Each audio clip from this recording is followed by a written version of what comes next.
RDC et l'annonce par l'Église catholique de la prochaine béatification d'une figure de la ville de Goma, justement, Floribert Boanachui Binkositi, qui rejoindra bientôt la liste des bienheureux, c'est-à-dire une personne dont les fidèles sont appelés à honorer les valeurs chrétiennes qu'elle a défendues de son vivant, et en l'occurrence, pour Floribert Boanachui, le sacrifice dont il a fait preuve en refusant de se laisser corrompre pour laisser rentrer au Congo des denrées alimentaires périmées.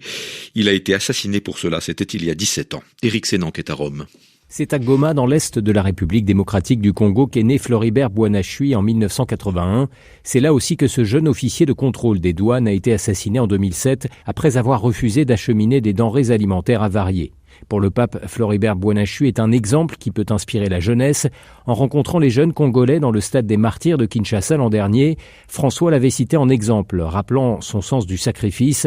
En tant que chrétien, il a prié, pensé aux autres et choisi d'être honnête en disant non à la saleté de la corruption, avait lancé le souverain pontife. Dans le décret publié lundi, la Congrégation pour les causes des saints du Vatican reconnaît son martyre et qu'il a été tué en haine de la foi, selon l'expression consacrée. Très engagé auprès des enfants des rues, Floribert Boanachui l'était aussi pour la paix et la réconciliation dans son pays.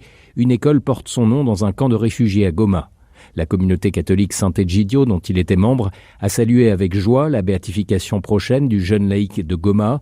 Elle devrait avoir lieu l'année prochaine, durant l'année jubilaire, une année qui sera inaugurée la veille de Noël au Vatican par le pape François.